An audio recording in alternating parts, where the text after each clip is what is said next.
She had 30 seconds before the dog took someone's arm off. The animal was 90 pounds of trained military muscle, bleeding from a gash across his left flank, cornered against the ER wall with every exit blocked. Doctors had backed to the far side of the room. Security had their hands on restraints they clearly didn't know how to use. A veteran in a wheelchair, one leg gone below the knee, hands shaking, kept repeating, "Please, please, he's trained, he's hurt. Please," and nobody was listening to him either. Then Megan Hart walked through the door. She was 29 years old, 5'4", still in her first month at Riverview Medical Center. She saw the dog. She saw the room. She dropped to one knee on the ER floor without hesitation, extended her hand palm down, and said two words in a voice so quiet it cut through the chaos like a blade. "Easy, partner." The dog stopped snarling. His ears shifted. Something moved behind his eyes, recognition, or something close to it. And within 40 seconds he had lowered his head into her hands. She was fired 20 minutes later. What nobody in that room knew, not the director, not the doctors, not the security staff already radioing their reports, was that by the time those military vehicles pulled into the parking lot, everything was about to change, and not for Megan. But if this story already has you hooked, follow along until the very end, and drop a like, and comment below telling me what city you're watching from. I want to see exactly how far this story travels. The morning had started the way most of Megan's mornings started at Riverview. Understaffed, undercaffeinated, and running behind on charting she'd technically finished at 11 p.m. the night before, but that the system had somehow lost. She'd clocked in at 6:48, grabbed a coffee from the break room that tasted like it had been sitting since the previous shift, and walked into a handoff from the overnight team that involved 3 patients, 2 unresolved medication orders, and a vague warning about something weird in Bay 4. "Weird how?" she'd asked. "Just weird," the night nurse said, already pulling on her jacket. "Good luck." Bay 4 was a 62-year-old construction worker with a suspected spinal injury who kept insisting he was fine and asking about his truck. Megan spent the first hour of her shift talking him out of trying to stand up while simultaneously flagging his imaging results to the attending on duty doctor. Philip Sears, who showed up, glanced at the charts for 45 seconds, ordered 2 tests, and disappeared again without ever speaking directly to the patient. She was used to that. Riverview Medical Center sat on the eastern edge of Denver, in a neighborhood that had been up and coming for about 15 years without ever quite arriving. The building was good, newer wing added in 2019, decent equipment, trauma bay that could handle real volume, but the culture had calcified somewhere around the time the current administration took over. The director, Harlan Boyce, ran the facility like a man who had read extensively about hospital management and understood none of it. His decisions were architectural: org charts, liability matrices, policy documents stacked on policy documents. The actual human beings moving through the building were variables in a spreadsheet he was perpetually trying to balance. Megan had figured this out by day 3 of orientation. She wasn't the type to say it out loud. She kept her head down, did her job, asked questions when she needed to, and tried not to draw attention. She had reasons for that. Good ones. But they were hers, and she wasn't in the habit of explaining herself. The ER got busy around 9. A pair of fender benders off the highway, a child with a broken wrist, 2 walk-ins that turned out to be less urgent than the patients believed. Megan moved through it steadily, not fast in a showy way, but efficiently. The kind of efficiency that comes from doing something so many times it stops requiring conscious thought. She knew where everything was. She knew how patients moved before they told her. She knew when someone was about to spike a fever or drop a pressure, sometimes before the monitors caught it. She'd been told once that it was uncanny. She'd said thank you and changed the subject. At 10:14, the ambulance bay doors opened and things stopped being ordinary. The paramedics came in fast, which wasn't unusual. What was unusual was the man in the wheelchair they were moving alongside the gurney, a veteran, clearly, from the posture and the military-issue duffel bag across his lap, one pant leg folded and pinned below the knee. He had a lined face that suggested somewhere north of 50, and the kind of exhaustion in his eyes that had nothing to do with sleep. He was talking steadily to the paramedics, low and controlled, and he had one hand down at his side, fingers extended, where a large dog was pressed against his leg. The dog was a German shepherd, massive, with a working harness still strapped to his body. The left side of the harness was dark with blood. The animal was moving, but barely. Head low, breathing fast and shallow, hindquarters drifting slightly with each step like the ground wasn't quite cooperating. "Sir, we need the animal to stay outside." "He doesn't leave my side." The veteran's voice was calm and absolutely immovable. "He's injured and he's trained. He won't hurt anyone." "Sir, this is a medical facility. We can't—" "I know what it is. He's a working military dog with an open wound, and I am not leaving him in a parking lot. Get me someone who knows what they're doing." The triage nurse at the desk, Jamie, 26, 3 months in, looked at the dog like it had materialized from another dimension. She reached for the phone. Megan, passing with a medication cart, saw the whole thing play out across Jamie's face.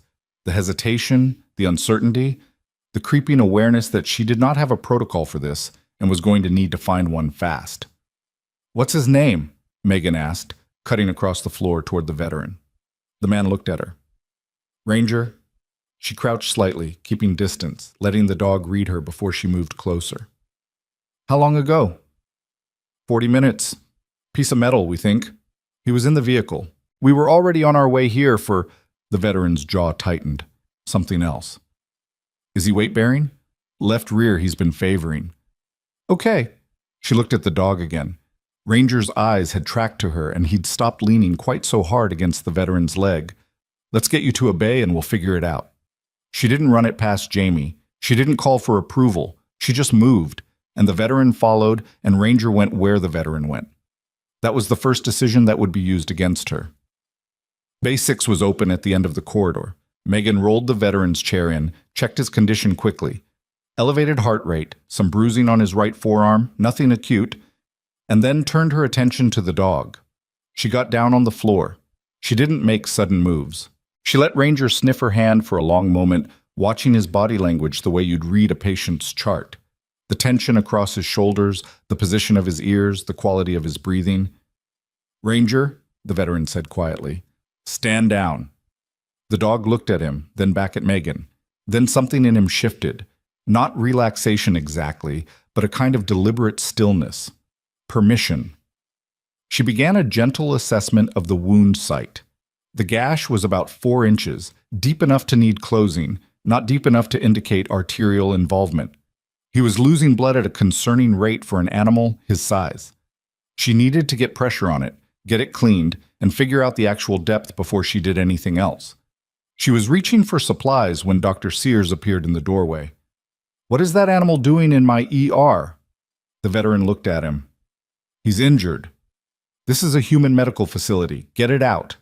"He is a working military dog. I don't care what he is." Sears's voice was the particular kind of flat that medical authority sometimes curdled into. Not angry, just final, like the matter had already been decided and the rest of the conversation was a formality. "Hart, step away from the animal. We'll call animal control and they can—" Ranger reacted to the movement before Megan even registered that Sears had stepped forward. The dog was on his feet in an instant, not lunging but positioned. Between Sears and the veteran, head low, a sound coming from his chest that was quieter and more serious than a bark. The veteran grabbed the harness. "Easy. Easy, Ranger." The dog didn't attack, but he didn't move either. And the space in that bay got very small, very fast. Sears stumbled back into the corridor, and immediately the noise in the ER changed. That ripple effect of attention, everyone turning to see what had happened. Security arrived within 90 seconds. 2 of them, both bulkier than they were trained, hands going to their belts in a way that was going to make everything worse. "Do not approach the dog," Megan said, standing. She kept her voice at the same level she'd used to give report. Not loud, certain. "Ma'am, we need to secure—" "He's not going to attack you if you stop moving toward him. Stand still." They actually listened. Maybe it was the tone, maybe it was something else.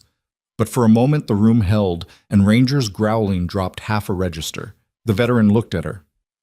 "He trusts you," he said quietly, like he didn't quite believe it. She didn't answer that. She went back to the floor, slow and deliberate, and she talked to Ranger the way you'd talk to someone coming out of anesthesia. Steady, specific, not too much information at once. She got her hands on the wound site again. The dog flinched but held. She applied direct pressure, and Ranger pressed his face against her shoulder like he was trying to disappear into her. "I've got you," she said. "I've got you, partner." It took 11 minutes to get the wound cleaned, packed, and temporarily dressed with what she had available in a trauma bay built for humans. It wasn't ideal. It was what existed. She worked with what existed. She was tying off the final wrap when Harlan Boyce walked in. Boyce was 61, silver-haired, and wore his authority like it was a garment he'd had custom made. He stood in the doorway of Bay 6, looking at the scene. The dog on the floor, the veteran in the chair, Megan on her knees surrounded by used supplies, and his expression cycled through several things before settling on something that was primarily about consequences. "Hart," she looked up. "My office. Now. I need to finish now." He didn't raise his voice. He didn't need to. The word landed the way a door closing lands, definitive and resonant. "Dr. Sears will take over." She knew what was coming. She'd known it since the moment she'd crossed the floor toward the veteran instead of waiting for someone else to decide what to do. She handed the gauze roll to a stunned Jamie, who had appeared at some point in the doorway, told the veteran to keep Ranger still, and followed Boyce down the corridor. His office was on the 3rd floor. Clean, careful. 2 framed diplomas and a window that looked out over the parking lot. He sat behind his desk and she stood, because he didn't offer the chair and she wasn't going to ask for it. "You violated 3 separate policies," he said. "Animals in the treatment area, unauthorized intervention without attending approval, and you directly countermanded a physician's instruction in a patient care space. The dog needed treatment. We don't treat dogs." He was bleeding. "Hart." He leaned forward slightly. "I understand you meant well. I genuinely do. But what you did created a significant liability situation for this hospital. That animal could have attacked a staff member. He could have attacked a patient. He didn't. Made a unilateral decision in a high-risk situation without any authorization. That's not what we do here. I understand the policy." "Then why?" "Because the policy didn't account for what was actually in front of me." She kept her voice even. "Cost something." The dog was injured. The veteran was clearly in distress. The path that created the least harm was the one I took. I'd make the same call again. Boyce looked at her for a long moment. His mouth thinned. "Then I think we're done here. Your access badge will be deactivated by end of shift. HR will be in touch about the formal separation process." Just like that. She nodded once. She walked out. She took the elevator back to the 1st floor, went to her locker, and changed out of her scrubs. She told herself the tightness in her chest was just frustration. She was mostly right. She was heading for the exit when Jamie caught up with her. "Megan, wait!" "It's okay, Jamie." "It's not okay, they can't just—" Jamie was young enough that this still shocked her. "You didn't do anything wrong. That dog would have—" "Go back to the floor." Megan looked at her. "You've got patience. You're not even upset." She was. She just didn't wear it the way Jamie expected. "Tell the veteran I said Ranger should see a vet today. The temporary dressing will hold about 6 hours." "Megan, go." She said it gently. "I'm okay." She pushed through the main doors and into the mid-morning air, cool and carrying the particular smell of Denver in October. Thin and metallic and almost alive. She stood on the front walkway and let out a slow breath and tried to think about what came next. She was still standing there when she felt it. Not heard. Felt. A low-frequency vibration in the concrete beneath her shoes, the kind that preceded weight, the kind that meant something large was moving close. She turned toward the parking lot. 4 black SUVs. Military plates. Moving in formation through the hospital entrance at the kind of deliberate speed that wasn't about getting somewhere fast, but about arriving with intention. They stopped in a line at the base of the walkway. The engines cut off simultaneously. The doors opened. The men and women who stepped out were in uniform. Army, from the insignia, the kind of rank that didn't get sent on ordinary calls. The last door to open was the rear passenger side of the second vehicle, and the man who stepped out was the kind of figure that makes a space reorganize around him without him doing anything specific to cause it. Late 50s, 2 stars on his collar, a face that had been weathered into something that was done softening. He surveyed the entrance. He looked at the building. He looked at Megan, standing on the walkway with her bag on her shoulder and a badge that no longer worked in her pocket. Then he walked toward the hospital entrance, and the small convoy moved with him, and Harlan Boyce appeared in the lobby window. Megan could see him through the glass, with the smile of a man who had just watched the cavalry arrive on his behalf. She watched Boyce step forward to meet them. She watched the smile hold for exactly as long as it took the commander to stop walking, look around the lobby, and ask a single question in a voice she couldn't hear through the glass, but could read perfectly from where she stood. 2 words. Who treated? She could see Boyce's smile change shape, not disappear, shift. Uncertain now, recalculating. He gestured toward the ER. Someone in the lobby pointed. Someone else pointed. And then the commander turned his head slowly and looked back through the glass toward the main doors, toward Megan. She didn't move. She didn't step back.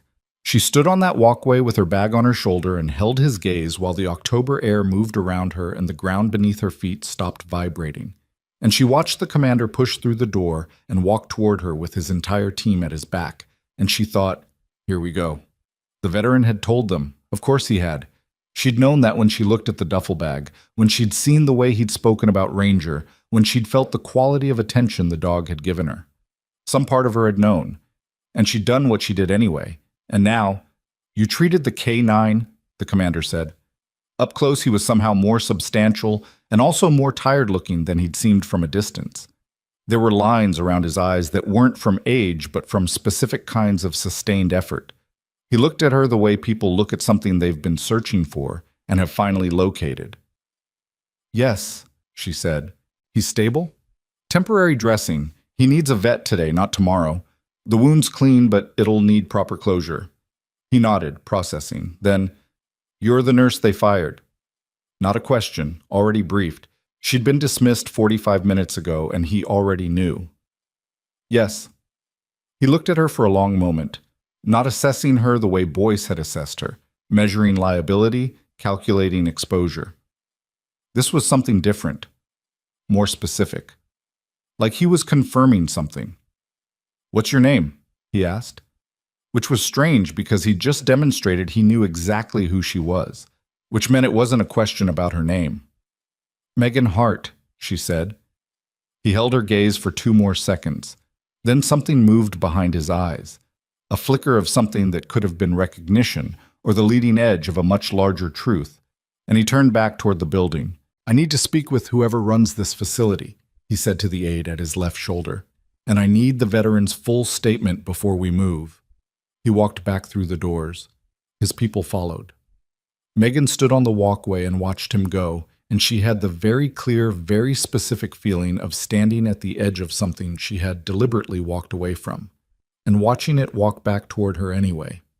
Inside the lobby, through the glass, she could see Boyce moving forward with his hand extended, his smile recalibrated and confident.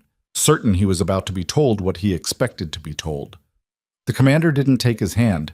He walked past it.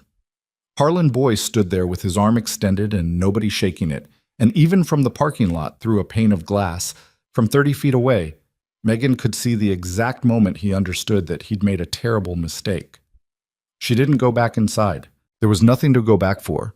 Her badge was dead, her locker was cleared, and whatever was happening in that lobby was happening without her involvement or invitation.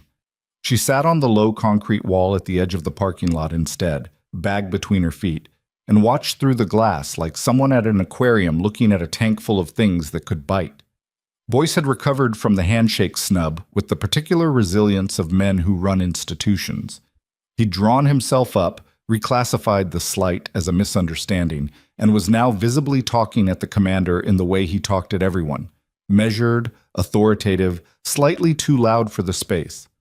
She could see the set of his shoulders from here. She could see that he believed he was in control of the conversation. The commander was not talking. He was listening with his hands clasped behind his back and his face arranged into an expression she recognized from somewhere she wasn't going to think about right now. It was the expression of someone gathering information they already knew while letting the other person believe they were being informed. His aide, a younger woman, captain's bars, a notepad she hadn't opened yet, was watching Boyce with the careful attention of someone building a record. Megan pulled out her phone. She had 17 missed texts, mostly from coworkers who'd heard through the floor's informal communication network that she'd been fired, which at Riverview moved approximately 4 times faster than any official HR notification. She scrolled through them without really reading them. One was from her landlord about a noise complaint from the unit below hers, which she'd need to deal with. One was from her mother, which she'd need to deal with less urgently. She was looking at the landlord's message when the lobby doors opened and the veteran came through in his wheelchair, moving himself with the practiced efficiency of someone who'd had about 18 months to get good at it. Ranger was at his side, the temporary dressing visible against his flank, moving stiffly, but moving. The veteran rolled to a stop when he saw her. "You're still here," he said. "For a few more minutes." He looked at her the way he'd looked at her in the bay, measuring, specific. "I'm sorry," he said.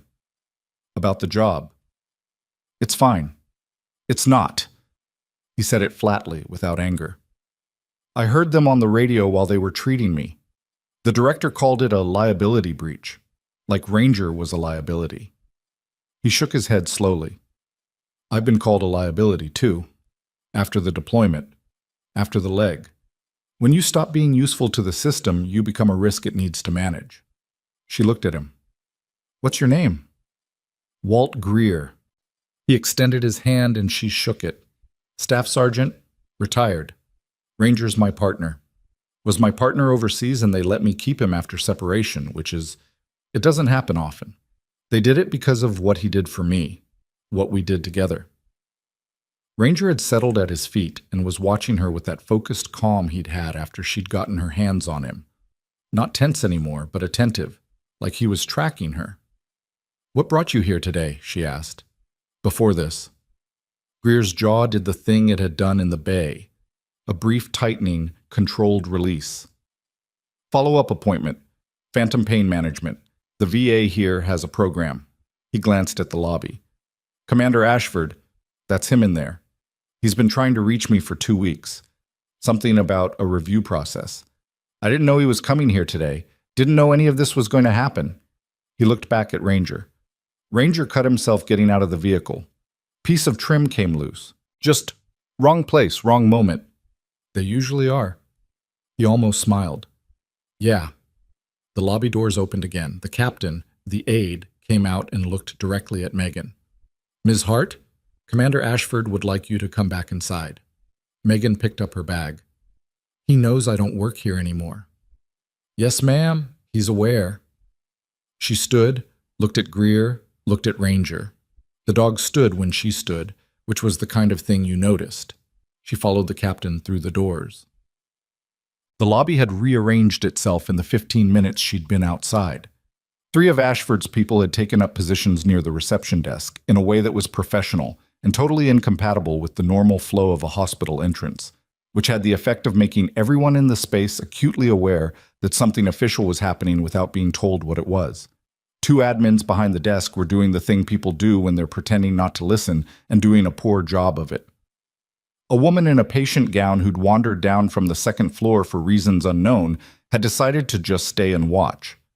Boyce was still there, standing slightly apart now, his composure intact, but his certainty less so.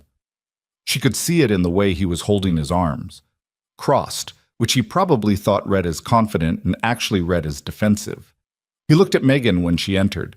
His expression said several things simultaneously, none of them welcoming. Commander Ashford turned when she came in. Closer, in better light, she could see the full weight of his rank insignia, and beneath that, the kind of decoration on his chest that people didn't accumulate by accident. He was not a ceremonial officer. He was not someone who spent his career behind desks. "Thank you for coming back in," he said. He gestured toward a seating area near the window.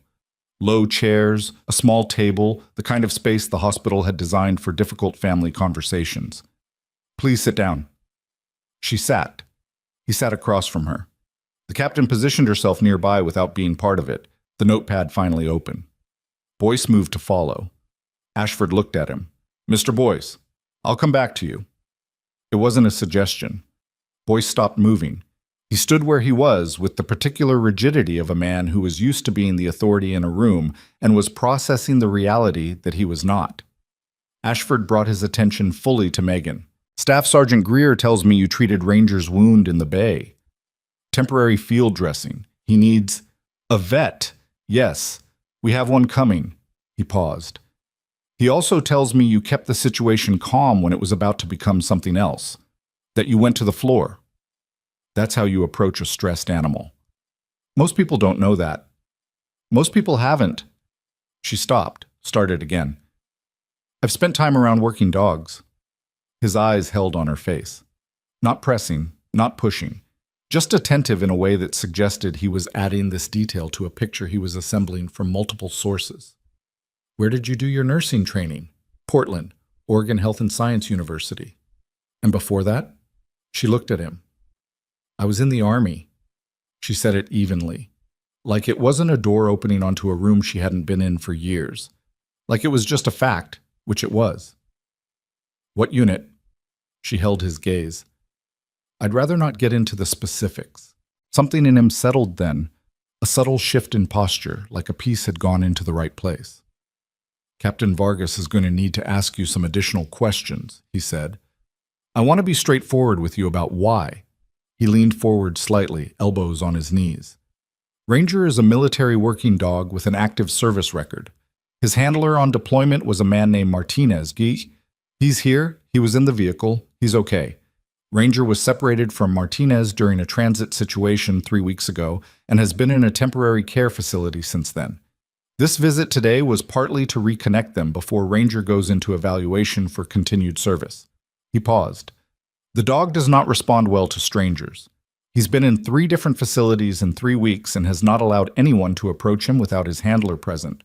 What he allowed you to do in that bay is not something he does. He was in pain and he needed help, Megan said. Dogs aren't that different from people. When you're bad enough, you let someone in. Maybe, Ashford studied her. Or maybe he recognized something in you, something specific. He let that sit. Then, Captain Vargas? Vargas stepped forward with her notepad. Ms. Hart, I need to ask you a few questions about your military service record. Boyce from across the lobby said, I'm sorry, I don't understand what this has to do with Mr. Boyce? Ashford's voice didn't change volume or temperature. I'll come back to you. The second time landed harder than the first. Boyce's mouth closed. Vargas looked at Megan. Her voice was neutral and precise, the way good investigators' voices are. Can you tell me your military occupational specialty? Megan looked at Vargas. She looked at Ashford. She looked at her hands for a moment, a second, maybe 2, doing a calculation that wasn't really a calculation because she already knew the answer, had known it the moment she'd walked through those lobby doors, maybe before that, maybe the moment she'd seen the dog. 68 whiskey, she said. Combat medic. And your unit designation? She said it. The captain wrote it down. Ashford didn't react, but the lack of reaction was itself a kind of reaction. The careful stillness of someone who had just had a significant thing confirmed and was making sure their face didn't broadcast it. Thank you, Vargas said. That's it? For now. Boyce cleared his throat. He'd been waiting, and his patience had apparently reached its outer limit. Commander, I appreciate the military's interest here, but I want to make clear that what happened in my ER this morning was a violation of hospital policy. The nurse in question acted without authorization, introduced an animal into a treatment space, and directly countermanded a physician's order. We took the appropriate— You fired her, Ashford said. We terminated her employment, yes. For treating an injured service animal whose handler was a veteran in your care. Boyce paused for a fraction of a second. For violating established protocols that exist to protect our staff and our patients. The dog didn't attack anyone.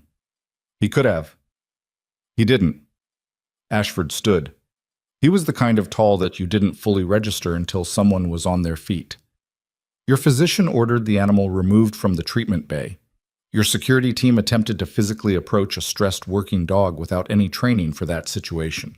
If the dog had attacked under those circumstances, Mr. Boyce, that is a significantly larger liability than a nurse treating a wound on the floor. He let that land. Ms. Hart de-escalated the situation and provided emergency care. Your institution's response was to remove her from the building. Boyce's color had shifted. With respect, Commander, hospital administration decisions are not within your purview. You're right, Ashford said. They're not. He picked up his hat from the chair where he'd set it. But an after-action review of the circumstances surrounding a military working dog's injury and the institutional response to the veteran accompanying him, that is very much within my purview. He looked at the captain. Get Ranger's updated status and make sure Martinez knows we're ready to transfer when the vet clears him. He looked at Megan. Miss Hart, don't go far. He walked toward the corridor leading to the administrative wing.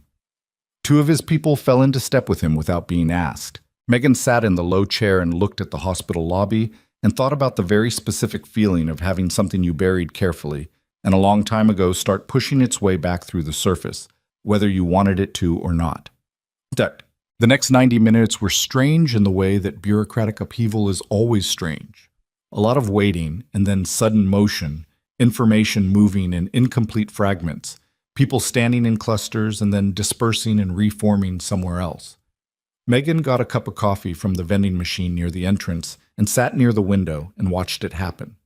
She could see Boyce through the glass wall of the administrative corridor, moving from his office to the conference room and back, twice taking calls with the door open and then closing it. Dr. Sears had materialized at some point and was standing near the nurses' station with the careful non-expression of a man trying to make himself look uninvolved. Jamie found Megan at the window and sat next to her without asking, and said nothing for a while, which Megan appreciated. They've been in the conference room for 40 minutes, Jamie finally said. I know. Sears looks like he's about to be sick. Good. Jamie turned to look at her. Who are those people, Megan? Who actually are they? Military? Obviously military, but Boyce called the board chair. I saw him do it from the nurses' station, and the board chair called him back in about 4 minutes, and I've never seen Boyce move that fast to answer a phone in the 6 months I've been here. Megan drank her coffee. It was bad vending machine coffee, and she was grateful for it. I don't know the specifics of why they're here, she said, which was true. But you know something. She thought about Walt Greer on the walkway. When you stop being useful to the system, you become a risk it needs to manage. She thought about Ashford's face when she'd said her unit designation. That careful stillness. I know I treated a dog and got fired for it, and now people who make Boyce nervous are in his conference room. She looked at Jamie. That's enough for right now. Vargas found her at 12:40. We'd like you to look at something, she said. She was led to a room she'd never been in, a small ancillary space off the main corridor that appeared to be used for overflow storage and was currently being used as an impromptu workspace by two of Ashford's people, who had a laptop open and a portable drive connected. One of them, a young specialist who looked about 22, stood when she came in, which she didn't know what to do with. On the laptop screen was security camera footage. The timestamp read that morning. Bay 6. We pulled the hospital's surveillance, Vargas said. Standard procedure when there's an incident involving a military working dog. I want you to watch this. Megan watched herself move across the ER floor.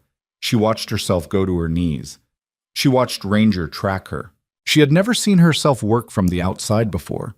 It was a strange kind of doubling, observing the movements as a stranger would. And what she noticed was that she didn't look confident exactly. She looked like someone doing something they'd done many times while simultaneously knowing it might not work. The hands were sure, the body language was right, but there was tension across her shoulders that she hadn't been aware of. The footage ran. She watched herself apply the dressing. She watched Ranger's body language move through its range. The alarm, the assessment, the decision. Right here, Vargas said, pausing the footage. Ranger's face was turned toward Megan. His ears were forward. What is he doing? Reading her, the specialist said from the side of the room, like he couldn't quite help it. He caught Vargas's look. Sorry, ma'am. He's reading me, Megan confirmed. He's deciding whether I'm safe. And he decided yes. Clearly. Within about 20 seconds of contact, Vargas looked at the frozen frame. Ms. Hart. Military working dogs are trained to respond to their handler and their handler's authorized designates. Outside of that, they maintain operational wariness, especially when stressed or injured. What we're looking at here is not normal behavior. She paused. Unless the dog has a prior association with the individual approaching. The room was quiet. The specialist was looking at his shoes. Megan said nothing. Vargas didn't push it. Not yet. She closed the laptop. Thank you, that's all for now. She moved toward the door and then stopped. One more thing. When you said your unit designation earlier, you abbreviated it. I used the standard abbreviation. The one that's been classified since 2019. A beat of silence that had weight to it. I've been out for 4 years, Megan said. Old habits. Vargas held her gaze for a long moment.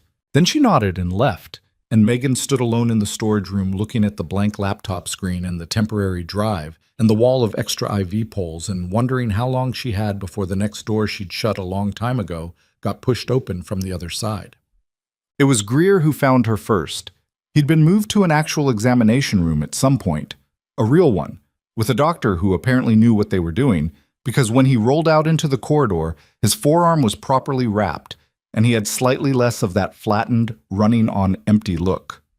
Ranger was at his side, the military vet having arrived and upgraded Megan's field dressing to something more legitimate, the dog moving with noticeably less of the hindquarters drift. They told me to rest, Greer said when he found her in the corridor. You should. I've been resting for 18 months. He rolled alongside her as she walked toward the window. Vargas talked to me too, asked about deployment, about what Ranger and I did over there. He was quiet for a moment. She asked about some of the medical support we had, field side, not hospital side, the kind of care you get when you can't get out of the field and someone has to come to you. She looked at him. She showed me a photograph, he said, asked if I recognized anyone in it. What did you say? I said the image quality was poor, and I'd been through a lot over there, and memories weren't always reliable. He looked straight ahead, which is true, mostly. She stopped walking. He stopped beside her. Ranger sat. Walt, she said quietly. I kept the photograph, he said. The one they showed me. Copy of it anyway. They gave me a printed version to keep. Military documentation protocol. If I could identify anyone, they wanted me to have the visual for the official statement. He reached into the pocket of his jacket and held it out without looking at her. She took it. It was a field photograph. The kind taken on a working deployment. Not posed. Someone's phone or an action camera. Slightly blown out, the light all wrong. A group of people in a forward position, some in full gear, some in medical vests. The location was impossible to identify from the frame. The faces were small. One of them was hers. She was maybe 24 in the photograph. She had her hair back and a medical kit open on a collapsible table, and she was doing something with both hands that was being watched very carefully by the military working dog sitting beside the handler. The dog in the photograph was not Ranger, but the posture was the same. The focused transactional trust was the same. She stared at it for a long time. I knew the minute Ranger went to you, Greer said. His voice was low, matter of fact, not making it bigger than it was. Not for sure, but working dogs don't read people wrong, especially not dogs with his kind of history. He knew what you were the moment you came through that door. He paused. I should have said something earlier. I was trying to protect you. You couldn't have known they'd fire me. No, but I could have vouched for you immediately instead of letting them... He stopped. I'm sorry. For what it's worth. She handed the photograph back. He pocketed it without looking at it. You kept it, she said. Someone should. Down the corridor, the conference room door opened. Ashford came out, and he was not alone. There were 2 other people with him she hadn't seen before, not uniformed. Civilian clothes, federal badge lanyards flipped against their chests so the faces weren't readable from a distance. One of them was on a phone. The other was carrying a folder that was thick enough to suggest it had been prepared before today, not assembled on the fly. They were coming her way. Megan looked at the photograph she'd handed back, now in Greer's pocket. She looked at Ranger, who was looking at her with his flat, comprehensive attention.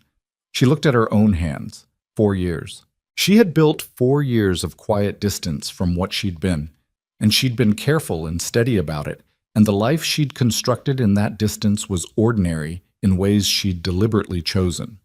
The apartment with the noise complaint, the bad coffee, the hospital job she'd just lost, the charting that the system kept eating. She'd wanted ordinary. She'd wanted the kind of life where nobody needed anything from her at a frequency that wore you down to the bone. Ashford stopped 2 feet away from her. The federal civilian spread slightly, not threatening, just present. The one on the phone finished his call and looked at her with the careful professional attention of someone who had read a file on her and was now checking the file against the reality.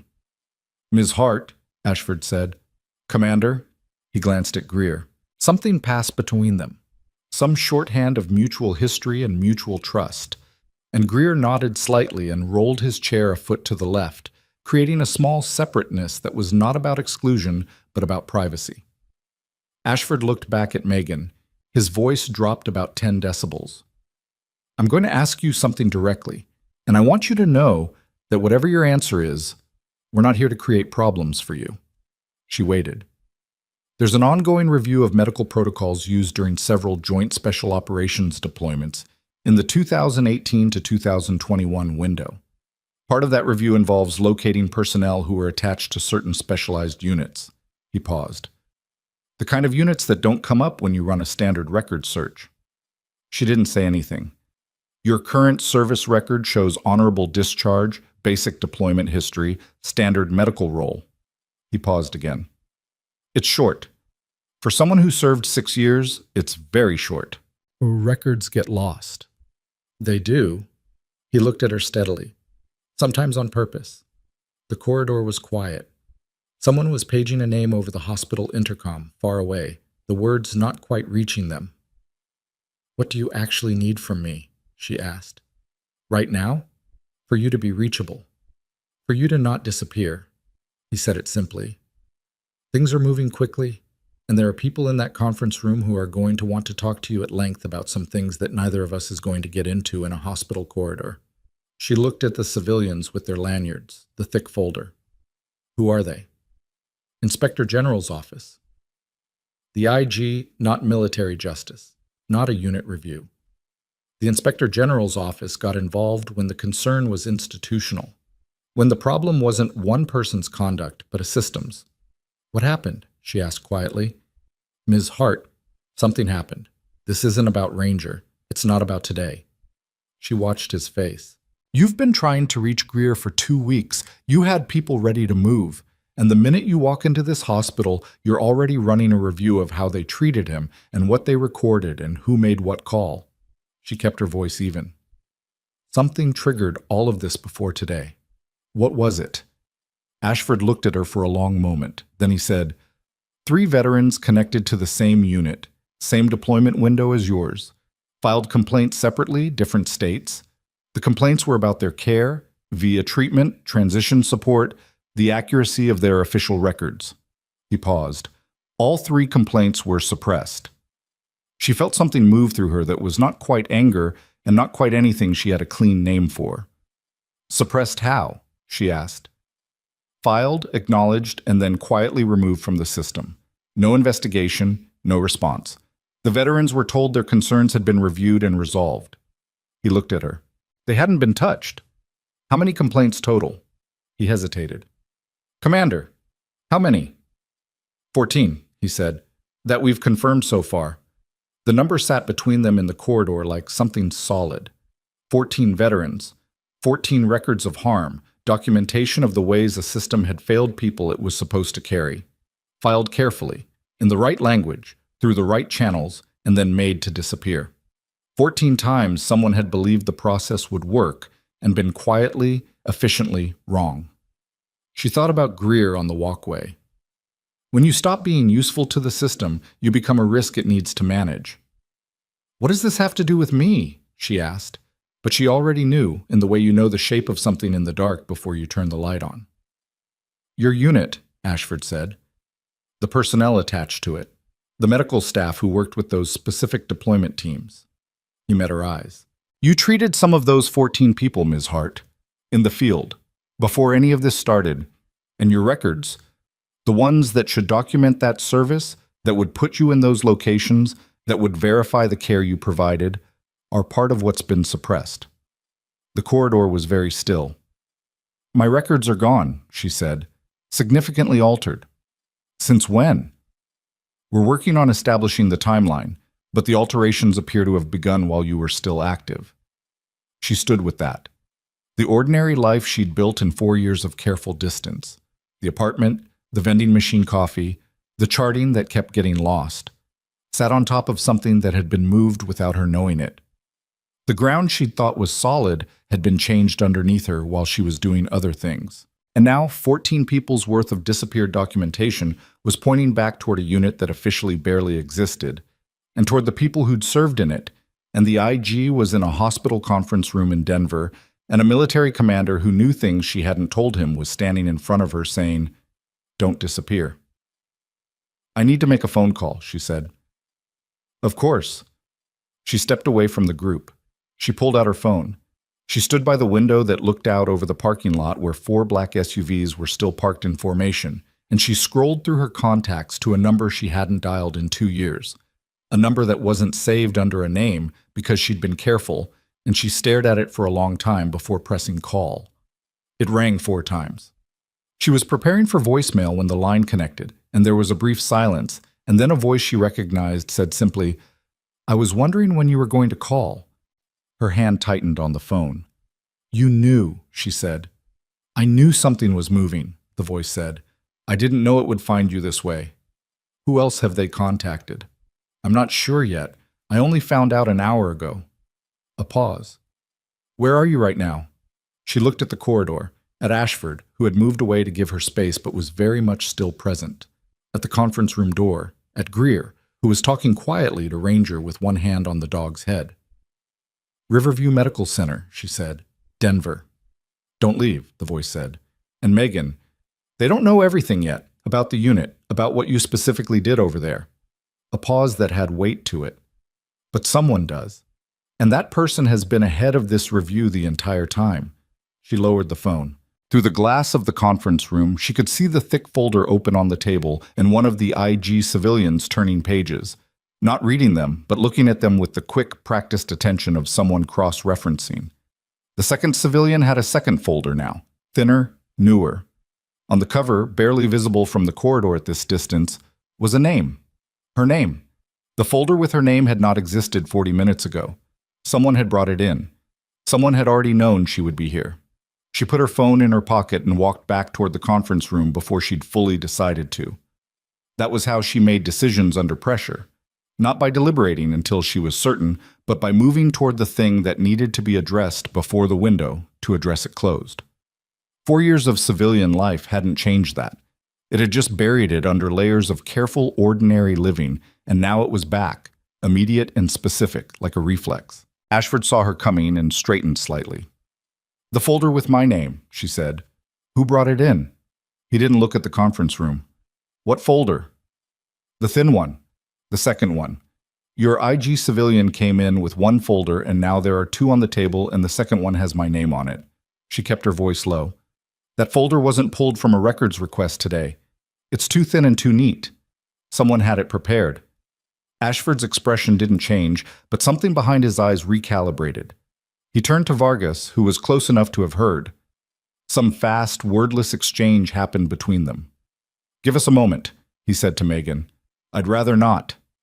He looked at her. For the first time since he'd stepped out of that SUV, he seemed to be running slightly behind the situation instead of ahead of it. "Ms. Hart, Commander, someone in that room knew I would be here today. Before Ranger got hurt, before Greer came in, before any of this, someone knew." She watched his face. "Either you knew or someone on your team did, or there's a third option, and that option is that someone outside your team has been tracking this case and tracking me and fed that folder to your IG contacts before you arrived." She paused. "Which one is it?" Ashford was quiet for a moment that stretched just long enough to be its own answer. "The third option," he said. The shape of it landed fully then. Not a leak, not internal. Someone external who had been ahead of the IG's review. who had known where it was going before Ashford's team had confirmed it, and who had quietly positioned information to ensure Megan was in the frame when it arrived. Someone who wanted her found, specifically, and had engineered this morning to make that happen faster. The person who suppressed the complaints, she said. We don't know that. But you suspect it. He didn't answer, which was its own answer. Her mind moved fast through the geometry of it. 14 complaints suppressed, her records altered while she was still active, a thin folder with her name appearing in a federal review session like something slipped under a door. None of that was accidental. Suppressing 14 separate complaints across different states required access, coordination, and motive. Someone with enough institutional reach to touch multiple systems without leaving obvious fingerprints. Altering her records required access to classified personnel files from a unit that didn't officially exist. Those two things came from the same place, and whoever had done both had now pointed the IG directly at her. They want me to talk, she said quietly. Not to Ashford exactly, working it out. If I cooperate with the review, I corroborate the deployments. I put myself in those locations. My testimony verifies the care I provided to those 14 veterans and creates a documented record that contradicts the suppressed complaints. She looked at him. That helps your case? Yes. And it also brings me fully into the light, my real record, my actual service history. Everything I've spent 4 years keeping quiet. She felt something tighten in her chest. Not fear, something more specific than that, the particular sensation of watching control over your own narrative evaporate in real time. Someone wants that. They want me talking because something in what I know is useful to them. Maybe useful enough to expose, maybe useful enough to trade. Or, Ashford said carefully, someone wants the review to succeed because 14 veterans deserve to have their complaints heard and their care documented accurately, and you're a key part of making that possible. Those two things aren't mutually exclusive. No, he admitted. They're not. Down the corridor, the conference room door opened and one of the IG civilians leaned out, looked at Ashford, and made a small gesture that conveyed urgency without shouting it. Ashford looked back at Megan. They need us in there, he said. I know this is a lot. I know you've built something here that you're not looking to dismantle. He said it without condescension, just as fact. But those 14 people filed complaints because they believed the system would hear them, and instead someone with enough access to do real damage made sure it didn't. He paused. You know some of those people. From the field. From the kind of care that doesn't happen in hospitals. She did know them. That was the thing she'd been not thinking about since he'd said the number. 14.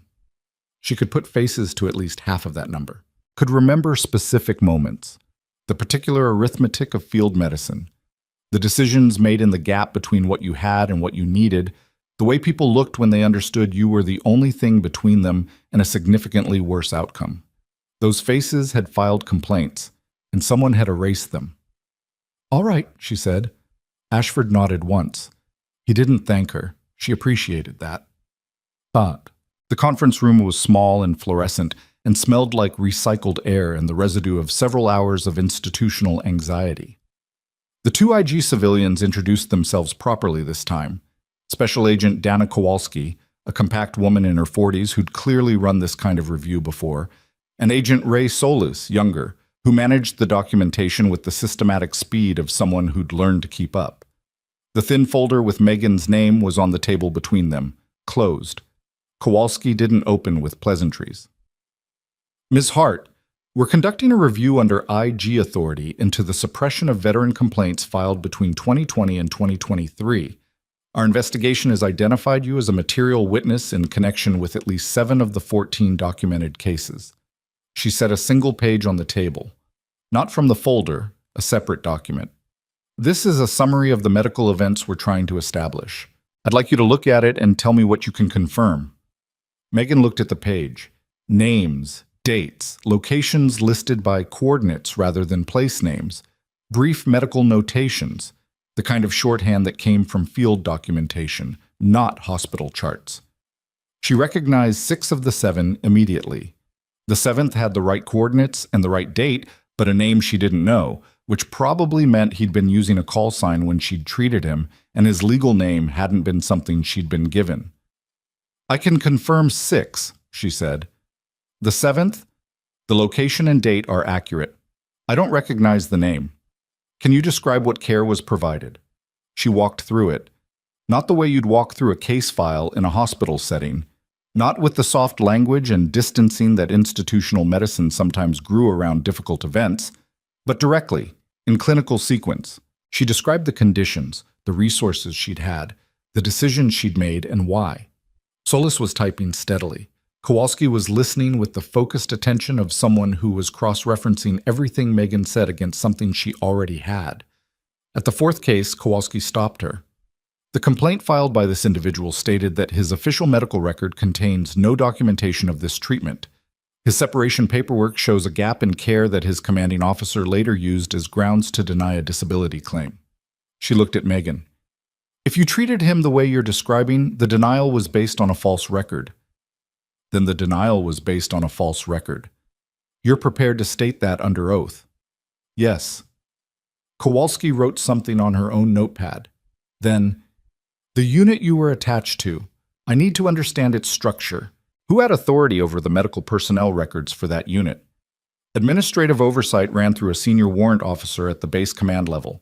Field-side documentation was handled by the unit's own admin section." "And the unit admin section reported to?"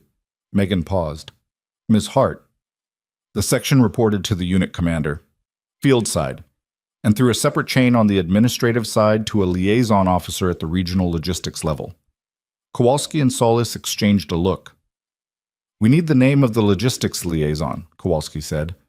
"I don't know it. I was medical. I didn't interact with the admin chain directly." "But you knew the unit commander?" "Yes." "And the unit commander had authority over what went into those personnel records." Megan looked at the table. Something was assembling itself in the room.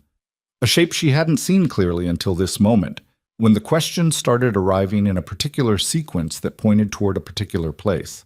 The field records, the suppressed complaints, the alterations to her own file, the person who'd had access to all of it, who'd known which files to touch, and how to touch them without leaving clean tracks. It wasn't a logistics liaison. It wasn't a warrant officer at base command. She looked up at Kowalski. "What exactly is in that folder with my name?" Kowalski looked at her for a moment. Then she opened it. Inside were 3 documents: a communications log, a personnel transfer order, and a photograph. Megan didn't need to read the communications log carefully to recognize the internal address format. She didn't need more than 4 seconds with the transfer order to see the signature at the bottom. The photograph was the same one Greer had been given. The field image, slightly blown out, her face small among the others. But this version had been enhanced, the faces sharpened, and there was a circle drawn in pen around a figure she hadn't noticed in Greer's version, standing at the edge of the frame, partially obscured, in a commanding officer's configuration of gear. She'd served under that person for 14 months. She knew the way he stood even in a photograph taken by someone's action camera on a bad afternoon in a location that no longer appeared in her records. "Where did this photograph come from?" she asked. "Anonymous submission to our office," Kowalski said. 14 days ago. 14 days ago. 2 weeks. The same 2 weeks Ashford had been trying to reach Greer.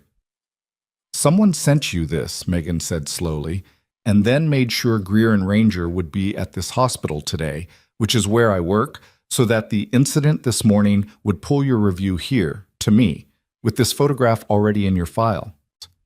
She felt the whole shape of it complete itself, the engineering of it, the long, patient architecture of someone who had been working toward this moment for 2 weeks, maybe longer, and had used a hurt dog and a veteran's follow-up appointment and a hospital's bureaucratic reflexes as the final mechanism.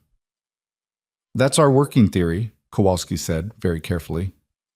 "Someone who was also there," Megan said, "in that photograph. Someone who knows exactly what happened to those records and exactly what I know, and decided that the only way to get this review to land on the right target was to make it land on me first." She looked up. "Because I'm the one person whose testimony is specific enough to identify who actually controlled those files." The conference room door opened without a knock. Harlan Boyce stood in the doorway. Behind him, visible over his shoulder, was a man Megan had not seen in 4 years. A man she'd spent 4 years not thinking about in a specific way. A man whose signature was on the transfer order in the folder on the table. He was in civilian clothes. He was thinner than she remembered. He was looking at her with an expression she recognized from the field. Not guilt, not remorse, but the focused calculation of someone who had just watched the situation move outside the perimeter they'd constructed around it. The room had gone very still. "I can explain," he said. She looked at him across the table in the folder and 4 years of careful, ordinary distance and thought, "No, you really can't." The man in the doorway was Colonel Dale Merritt, retired technically, though the way he stood made the word feel like a formality. He'd put on a jacket instead of a uniform, but he still occupied space with the particular density of someone who'd spent decades being the most consequential person in every room he entered, and some part of his neurology hadn't gotten the retirement memo. Megan had last seen him at her separation processing 4 years ago. He'd shaken her hand. He'd told her she'd done good work. He'd said it the way you'd say it to someone you were fairly certain you'd never see again and didn't need to. She looked at him now across the conference table and the open folder and said nothing. She'd learned a long time ago that the person who speaks first in a silence like this one has already lost something. Kowalski was on her feet. "Colonel Merritt, this session is closed." "I'm aware." He didn't look at Kowalski. He was looking at Megan. "I came in through administration. Boyce let me in." He glanced at Boyce, who was still in the doorway with the expression of someone who'd just realized he'd opened a door he didn't understand. "He thought I was here to help him." "Are you?" Megan asked. "No." He said it simply, without particular inflection. "I'm here because I was going to be here eventually, and I'd rather be here on my own terms." Ashford had moved to stand near the wall. He wasn't intervening, but he'd positioned himself with the care of someone managing sightlines. Vargas had her hand near her jacket in a way that wasn't quite threatening, but wasn't casual either. "Colonel Merritt," Kowalski said, and her voice had shifted into something with more structure in it, "you are not cleared to be in this room." "I know that too." He finally looked at her. "I'd like to make a statement." The room held for 2 seconds that felt like something larger. "Sit down," Kowalski said. He sat. He folded his hands on the table the way he'd always folded his hands. Precisely, a small architecture of control. He looked across the table at Megan one more time, and she looked back at him, and she thought about 14 faces she could name, and 14 complaints that had been filed carefully, in the right language, through the right channels, by people who had believed the process would work. "I need to understand something first," Megan said, before Kowalski could start. "The photograph. The one submitted to the IG office 2 weeks ago." She watched his face. "That was you." His hands stayed folded. His face didn't move. "You sent it," she said. "You pointed the review at yourself." "I pointed the review at the truth," he said. "Those are different things." "Are they?" "The complaints were suppressed on my authorization," he said. He said it to the room, to the recorder that Solus had turned on without announcing it, to the air. His voice was even and specific. The voice of a man who had decided on something and was now executing the decision without the luxury of second-guessing it. "I authorized it because I was told the review process would damage ongoing operations, that the personnel involved needed to remain unattached to documentation that could create exposure during active deployment cycles." He paused. "That was the reason I was given. I believed it was accurate. I acted on it." Another pause. "I was wrong on both counts." Kowalski sat back down slowly. Solus was typing without looking at the keys. "Who told you the review process would damage ongoing operations?" Kowalski asked. "A senior official in the Regional Logistics Administration, a man named Hargrove, Curtis Hargrove." He said the name like he'd been carrying it for a while and was glad to set it down. "He's been in that role for 11 years. He has access to every administrative chain that touches the units in this region, including units that don't appear on standard org charts." He looked at Megan. "Including yours." The room shifted. She felt it. That particular atmospheric change when a shape that's been present but unclear suddenly resolves. "Hargrove," Ashford said from the wall, and the word came out with the weight of someone who'd just found a piece that had been missing. He told me the suppression was temporary, Merritt continued. A hold pending the close of active operations. He said the complaints would be reviewed properly afterward, that the veterans would have a proper process. His jaw moved. They didn't. And my records, Megan said, the alterations. Also Hargrove. He flagged your file as a security concern 18 months after your separation. Said your deployment history needed to be sanitized because of an ongoing investigation that might create exposure. Merritt looked at her. I didn't authorize that. I didn't know about it until the IG contact came through 2 weeks ago and I started pulling threads. You could have come to us 2 weeks ago, Kowalski said. I could have. He didn't apologize for not having done it. I needed to understand what I was walking into before I walked into it. I needed to know whether what Hargrove told me was his own operation or whether it went higher. A pause. It went higher. The temperature of the room changed again, faster this time. How much higher? Kowalski asked. I have documentation, Merritt said. He reached into his jacket. Vargas stepped forward, one hand raised, and he stopped. Communications, he said. Printed. I'm not armed. He looked at Vargas with something that was not quite patience and not quite its opposite. She stepped back. He withdrew a folded envelope and set it on the table and slid it toward Kowalski without opening it. 11 months of correspondence between Hargrove and a congressional liaison office. The liaison coordinates federal oversight of military medical administration in this region. He folded his hands again. The complaints weren't suppressed to protect operations. They were suppressed because several of those veterans were eligible for benefits programs that were being misadministered. If the complaints had been properly investigated, the misadministration would have surfaced. He paused. We're talking about approximately $9 million in redirected funding over 4 years. The silence that followed was the kind that happens when a number lands and everyone in the room is simultaneously doing the math. Boyce, still in the doorway, said, What does any of this have to do with the hospital? Nobody answered him. He might as well have been speaking from another building. Kowalski was looking at the envelope without touching it yet, which was the discipline of someone who understood chain of custody. Agent Solis, get a bag. She looked at Merritt.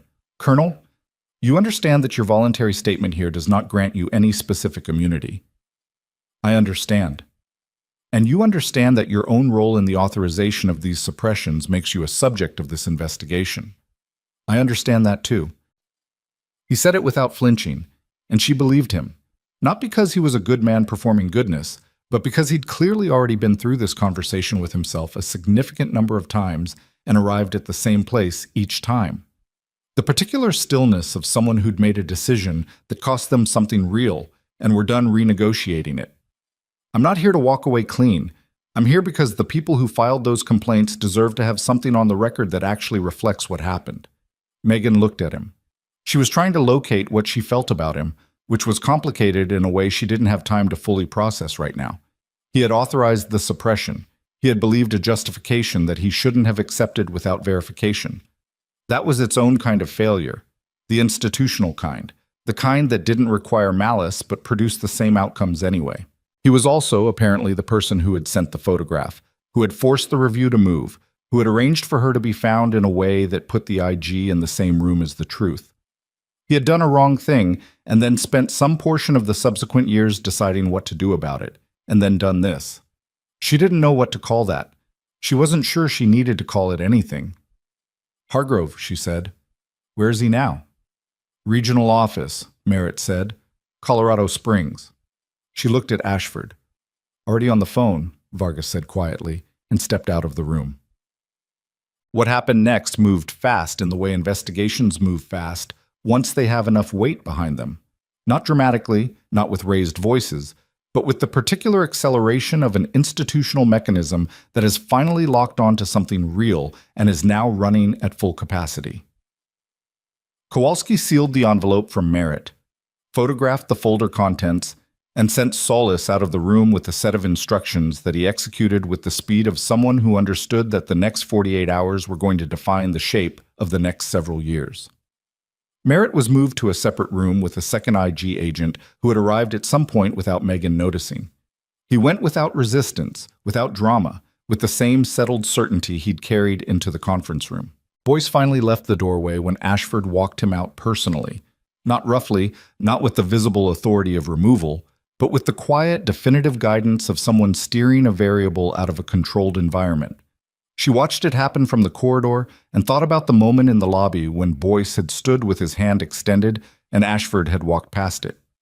The architecture of the morning had been building toward this since then. She found Greer in the examination room he'd been put in. He was alone except for Ranger, who was lying at his feet with his head up, tracking her when she came in the door. The upgraded dressing on his flank was clean and secure.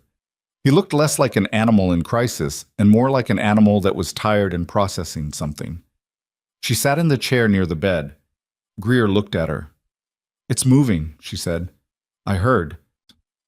He'd heard something, the way sound travels in hospitals, particularly through the particular alert attention of people who've been trained to track environments.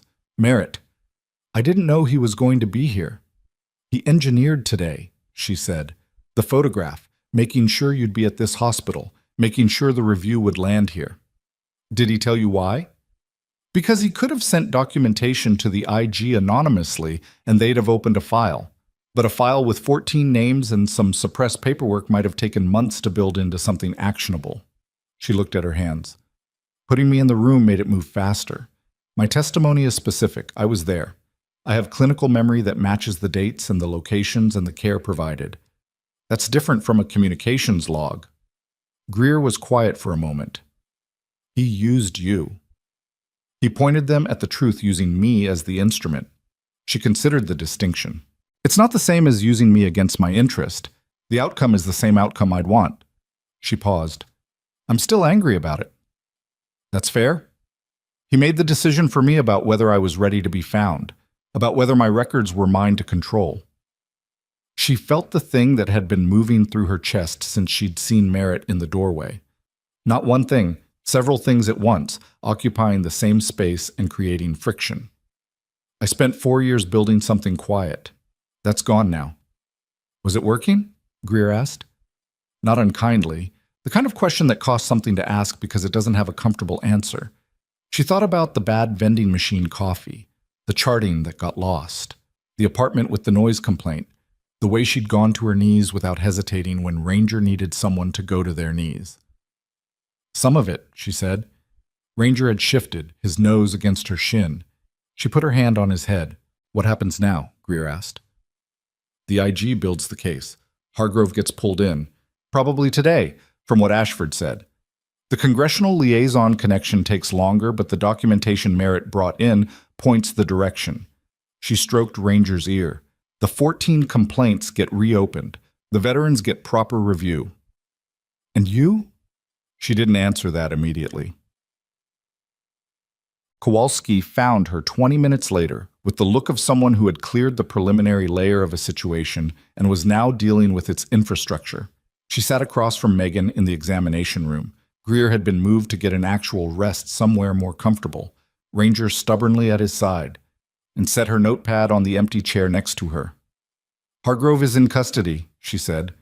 "Colorado Springs field office executed a hold 40 minutes ago. His personal records are being pulled now." She paused. "The congressional liaison is a woman named Patricia Voss. She's been informed that she's a subject of the investigation. She has not yet retained counsel, which tells me she didn't know this was coming." "Hargrove didn't warn her," Megan said. "Apparently not, which suggests he was managing her as an asset rather than operating as her partner." Kowalski wrote something briefly. "We're going to need your formal testimony. Not today. We need time to build the evidentiary structure properly, but within the next 2 weeks, in a formal setting." "I understand." "Your records, the alterations. We have a team that handles reconstructing personnel files. It's not fast, but it's thorough. We'll restore what was removed." She looked at Megan directly. "Your actual service history will be part of the case record. That means it becomes documentable. Not public. It's still classified material, but officially on record." A pause. "Are you prepared for that?" "The alternative is that 14 people's complaints get reopened with documentation that has a gap in it where I should be." "Yes." "Then I'm prepared." Kowalski nodded. She closed her notepad, then opened it again for one more thing. The hospital, Riverview. Boyce filed a formal incident report this morning before we arrived. The firing is documented. We're not the authority on his employment decisions. She said it carefully. But the review of the veteran care situation here is going to include this facility's treatment of Greer and Ranger today, how they responded, what Boyce authorized, what Sears did. She looked at Megan. That's going to be uncomfortable for them. Good, Megan said. Kowalski almost smiled. It was brief and professional and genuine. One more thing. Merritt said he wanted to speak with you before he's formally processed. Not about the case. Personal. She stood. You don't have to. It's entirely your choice. Megan thought about it for longer than she expected to. Then she stood up. They'd put Merritt in a consultation room near the administrative wing. Not a holding situation, just a space where he could wait with some privacy. He was sitting with his hands on the table again, the same posture as before, but the architecture of control in it had relaxed slightly, like he'd been carrying something for a long time in a particular configuration and had set it down and didn't know yet exactly how to hold his body without it. She came in and sat. She didn't offer anything by way of opening. That was his to do. I want to tell you something that isn't in any document, he said. When Hargrove told me your file needed to be sanitized, he said it was because you knew too much about the medical protocols from the unit to be safely on record, that your documentation created exposure. He looked at her. He was right that you knew too much. He was wrong about what needed protecting. He paused. He wasn't protecting operations, he was protecting the money. And the people associated with the money.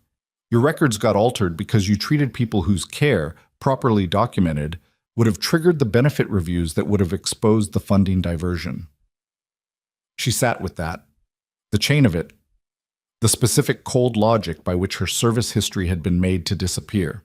Not because she was dangerous to national security, but because she was dangerous to a funding scheme. Because the work she'd done for 14 months in places that didn't appear on maps had been used, without her knowledge, as part of the mechanism by which money moved away from the people it was supposed to serve. I've been furious about it, Merritt said, for about 14 months, since I started pulling threads. He looked at the table. I should have pulled them sooner. I should have asked harder questions when Hargrove came to me. I told myself the justification was sound because I was tired and because I trusted the institutional chain and because questioning it had costs. He was quiet. Those are explanations, not excuses. I know the difference, she said. I know you do.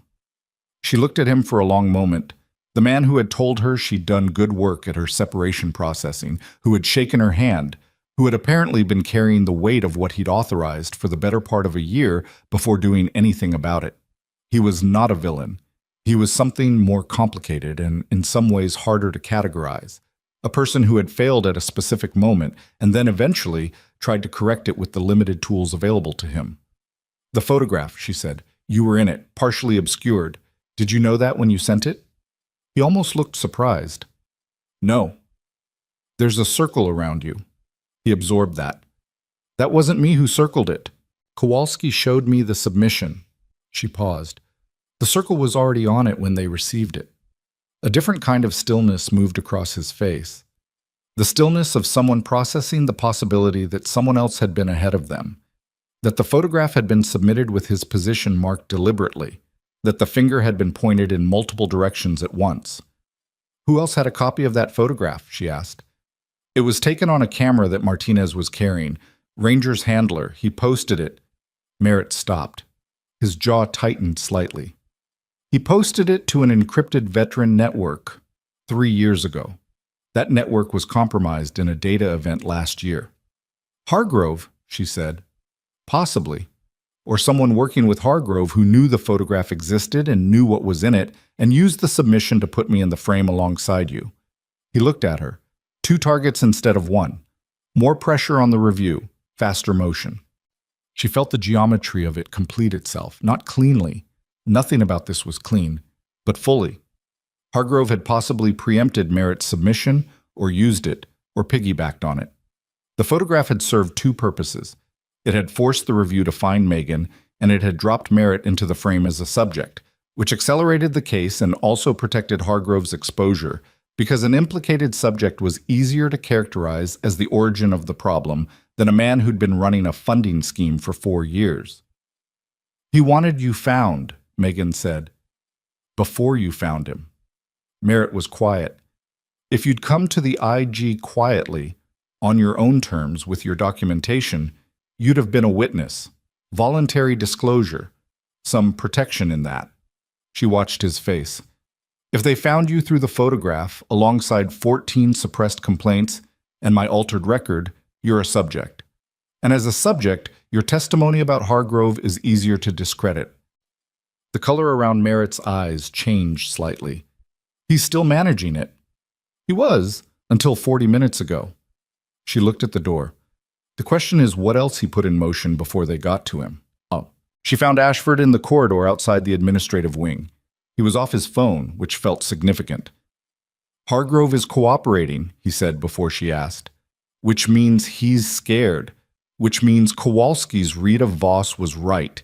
She didn't know this was coming, and he's trying to position himself before she does. He looked at Megan. You talked to Merritt. Yes. He told you about the photograph. He told me he didn't circle himself. She watched Ashford's face. You know who did. He wasn't quite as controlled about it as he'd been all morning. Something behind his eyes moved that was close to discomfort. The discomfort of someone who is accountable for a piece of information and is now assessing how to be accountable for it properly. The submission to the IG came with a cover letter, anonymous, but the letter had specific technical language about the unit's medical operations, language that narrowed the possible sources significantly. He paused. We believe the submission came from Martinez. She blinked. Ranger's handler, the man who'd been in the vehicle this morning, the man who'd been separated from Ranger for 3 weeks and had come to Denver to be reunited with him. Why? Martinez filed one of the 14 complaints. His case is the 7th one. The one you said you didn't recognize the name on. He was using a different name during that deployment. Ashford looked at her steadily. He knew who you were. He knew what you'd done for him.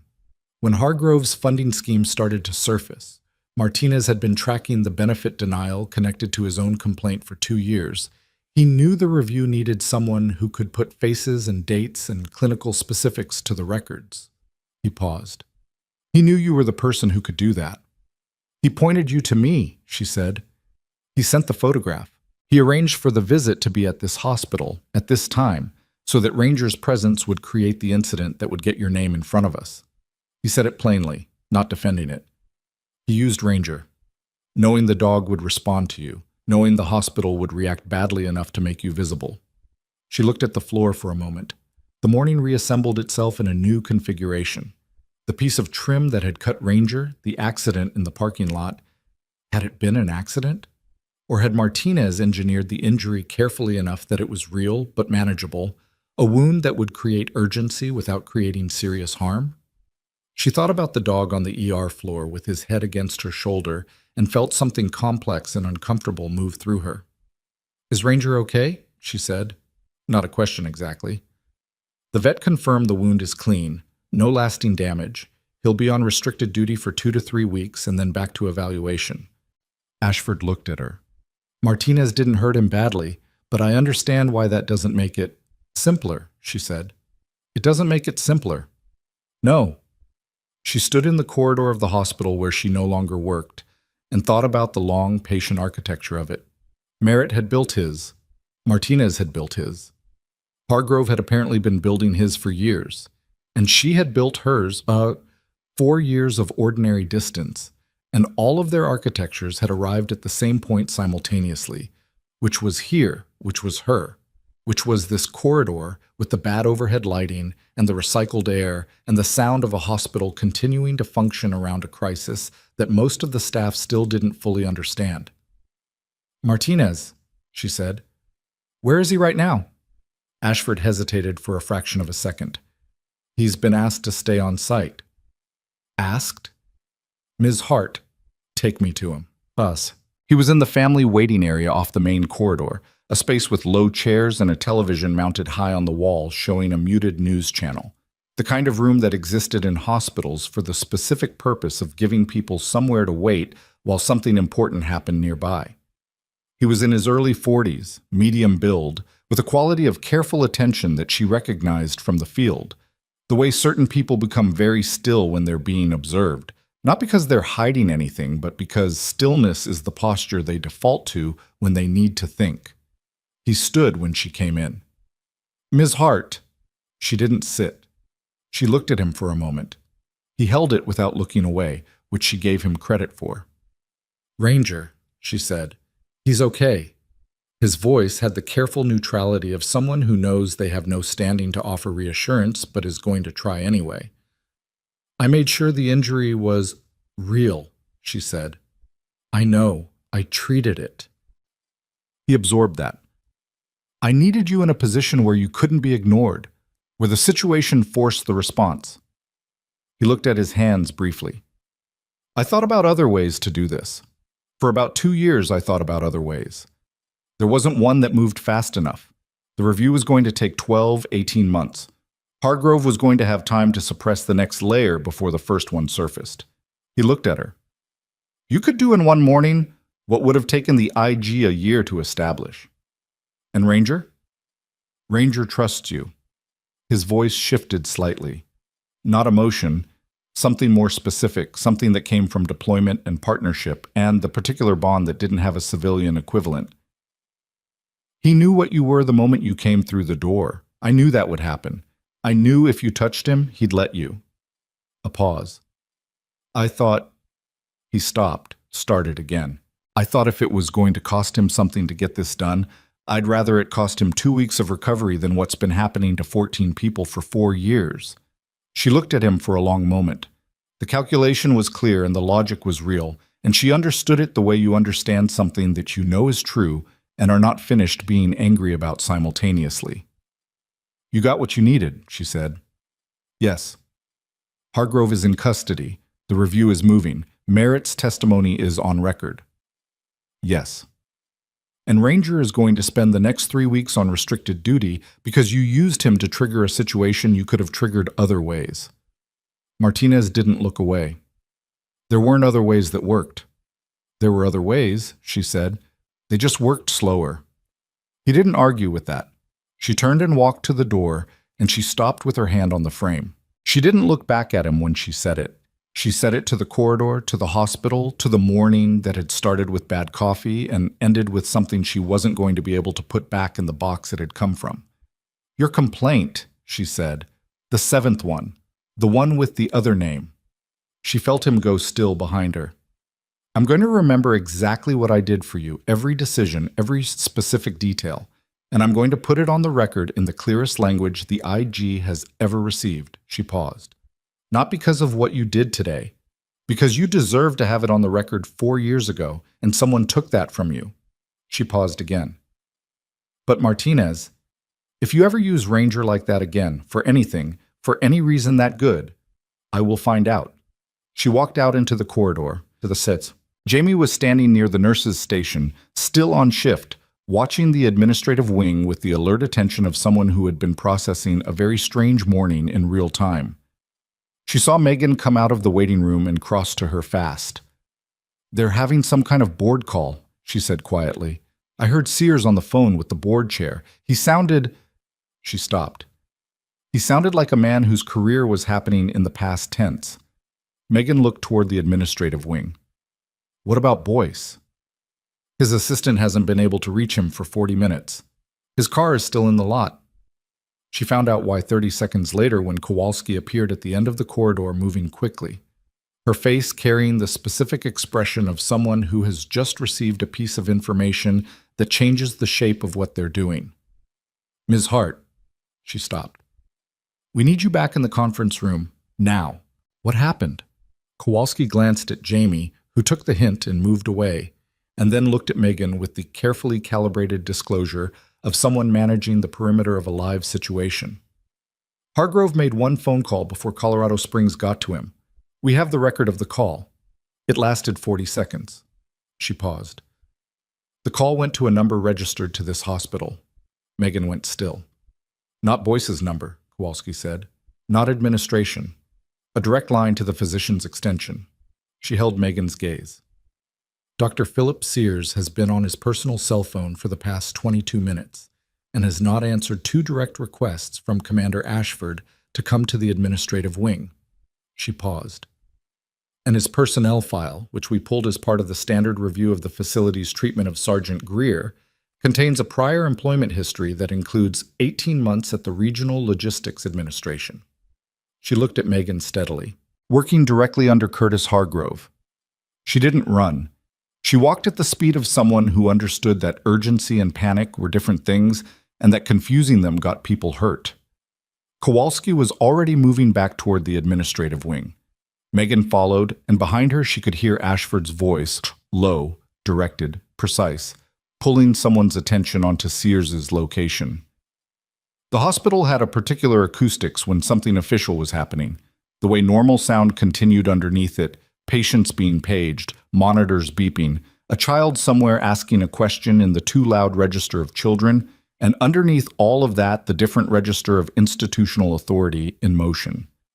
Sears was not in his office. He was not in the physician's lounge. He was not answering his pager, his desk phone, or the two direct requests that had been sent to him through the nursing station. His car was still in the physician's lot, which meant he was in the building, which meant he was somewhere in the building that he'd calculated was not findable in the next several minutes. He'd calculated wrong. One of Ashford's people found him in the hospital's medical records room in the basement, a space that most of the clinical staff used rarely enough that its location required looking up. Sears was at a terminal, logged in with his own credentials, which was either arrogance or panic or some particular cocktail of both. He had pulled 3 patient files. All 3 were veterans. 2 of them matched names on the IG's list. He didn't try to explain it when they walked in. He looked at the screen, then at the people in the doorway, then at his own hands, and something in his face did the thing faces do when a person understands that the next chapter of their life has just started, and they had no part in writing it. "Step away from the terminal," Kowalski said. He stepped away from the terminal. Megan stood at the back of the small room while Solis photographed the screen and Kowalski documented what files had been accessed and for how long. She watched Sears stand near the wall with his arms slightly away from his body, the unconscious posture of someone who has stopped making decisions, and she thought about the morning, about him walking into Bay 6 and telling a veteran to remove his injured dog, about the flatness of his voice when he'd said, "I don't care what he is," about the 45 seconds he'd spent with the patient charts before disappearing back into his own orbit. She had thought that was just the particular arrogance of a certain kind of physician, the kind that accumulates over years of operating in a system that rewards certainty over curiosity and authority over attention. She had not known at 9 a.m. this morning that it was something more specific, that Sears had 18 months of Hargrove's fingerprints on his employment history, that the phone call Hargrove had made before his own arrest had gone to Sears's extension, that whatever Sears had been doing in that basement terminal in the 12 minutes before he'd been found was an act of desperation, not routine. What was he trying to do? She asked Kowalski quietly while Solis finished documenting. Access and modify, Kowalski said, equally quiet. The files he pulled, they contained treatment records, notes, dates. She looked at Megan. Your initials are in 2 of those files. Field treatment notation that was folded into the VA system when the veterans transitioned. It shouldn't be in there. Your unit's documentation wasn't supposed to be in any accessible civilian system, but it got into the administrative record during the transition processing, and Hargrove apparently never caught it. Sears was going to remove it. He had his credentials in 12 minutes. He'd managed to open the files. He hadn't started editing yet. Megan looked at the man by the wall. He's been Hargrove's asset here for how long? We don't know yet. It's possible for years. It's possible this morning's phone call was the first direct contact. Kowalski paused. People don't always know they're in a network until the network activates. Sears was taken to the same consultation room where Merritt had waited, different corners of the building, different weights of silence. The hospital was beginning to feel the shape of what was happening without being told the specifics, which was how institutions processed crises, through rumor and inference and the particular tension that spreads through a floor when authority has temporarily relocated. Megan went back upstairs. Bob. The board chair arrived at 2 in the afternoon. His name was Gerald Fitch, and he was the kind of man who existed in the upper administrative register of institutions like a weather system, large, self-referential, generating force without always being aware of the things the force was displacing. He came with 2 lawyers and the expression of someone who had received a phone call that had significantly complicated his afternoon. He walked past Megan in the corridor without registering her, which was, she thought, very on brand. The meeting between Fitch, Kowalski, and Ashford lasted 90 minutes. Megan was not in it. She sat in the family waiting area where Martinez had been. He'd been moved to a formal interview setting by then, and she read 3 months of text she'd been ignoring, responded to her landlord, ate half a granola bar from her bag that she'd been carrying for approximately 2 weeks, and did the very ordinary work of existing inside an extraordinary day while other people decided things in rooms she wasn't in. Jamie found her at 3:15. Boyce resigned, she said. She said it the way you say something you've been holding for 20 minutes and can't hold any longer. Fitch told him to. It wasn't optional. She sat down next to Megan. And Sears he's being processed, or whatever the word is. They called the chief of medicine and told her what happened in the records room, and she looked like someone had hit her with something. Jamie paused. She's been here 20 years. I don't think she knew. She probably didn't. Is that worse? That it can go on for that long and the people running the place don't know? Megan thought about it honestly. It depends on what they chose not to look at, she said. Sometimes not knowing is its own decision. Jamie was quiet with that. Then, they're going to offer you your job back. Fitch said, I heard him tell Ashford through the door, not the whole thing but enough. He said the termination was improperly executed and the hospital was prepared to make it right. She looked at Megan. Are you going to take it? Megan looked at the muted television on the wall. The news was running a segment on something she had no context for, weather systems over the Midwest, and the meteorologist's mouth was moving without sound. No, she said. Okay, Jamie said, like she'd expected it. It's not about Boyce or Sears, or not only that. Megan looked at the ceiling for a moment, then back down. This hospital has good people in it. You're good at this. The chief of medicine clearly actually cares, but the way it's built, the structure of it, prioritizes the wrong things in a specific way that doesn't change when the people at the top change. It just recalibrates around whoever's there. She paused. I need to work somewhere where what I did this morning isn't a violation, where going to the floor for a patient that needs it isn't a liability calculation. Does that place exist? I'm going to find out. that. Kowalski debriefed her formally at 4 p.m. in the conference room, which had been reset from the morning's controlled chaos into something that looked like a working space. Solis had a new recorder running. The folder with Megan's name was still on the table, but open now, its contents photographed, cataloged, absorbed into the official record. The debrief took 2 hours. Megan walked through everything, the field service, the specific cases, the clinical decisions, and the context in which they'd been made. She talked about 14 people with the precision of someone who'd spent years keeping that knowledge in a particular compartment and was now deliberately opening the compartment and inventorying it aloud. It was not easy. It was not comfortable. Several times she paused for longer than felt natural, and Kowalski didn't rush her, which she appreciated more than she said. What emerged from 2 hours of testimony was a documentary record of care that contradicted the suppressed complaints at every significant point. The veterans had been treated. The treatment had been substantial and in several cases critical. The records that had been altered or suppressed had not been protecting ongoing operations.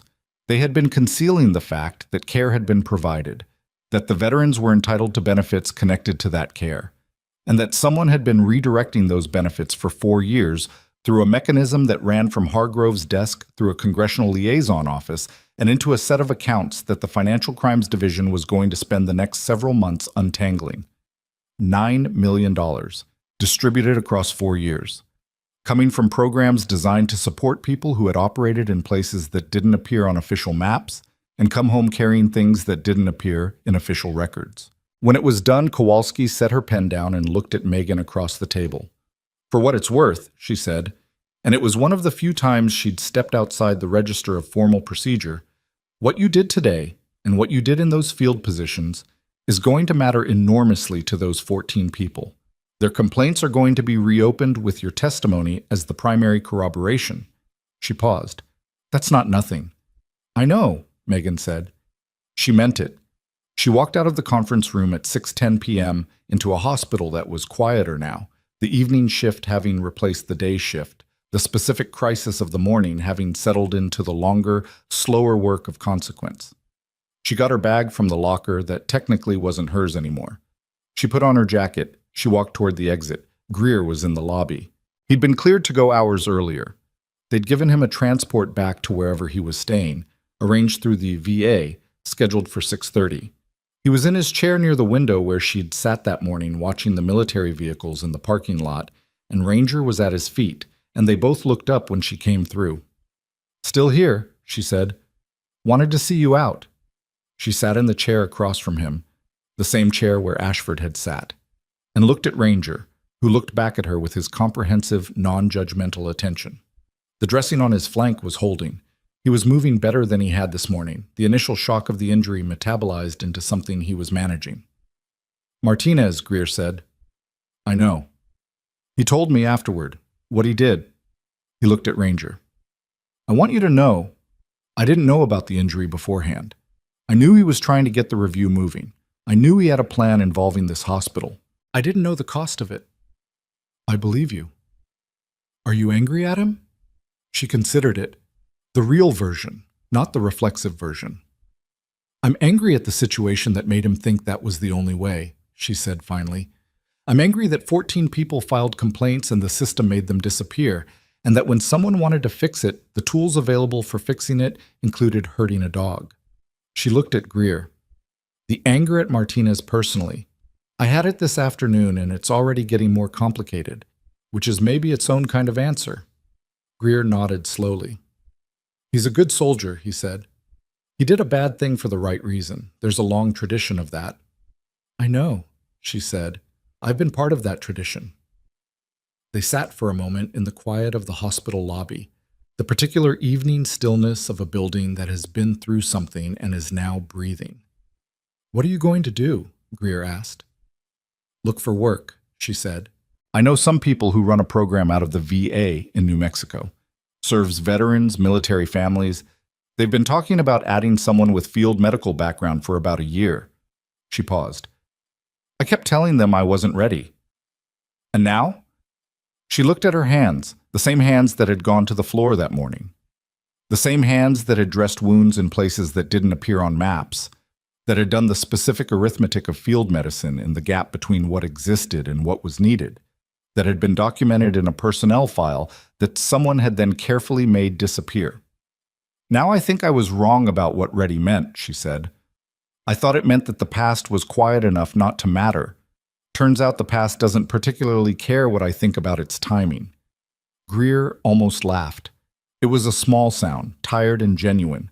"No," he said, "it really doesn't." Ranger put his head on Megan's knee. She let him. The formal outcomes moved at the speed institutional consequences move.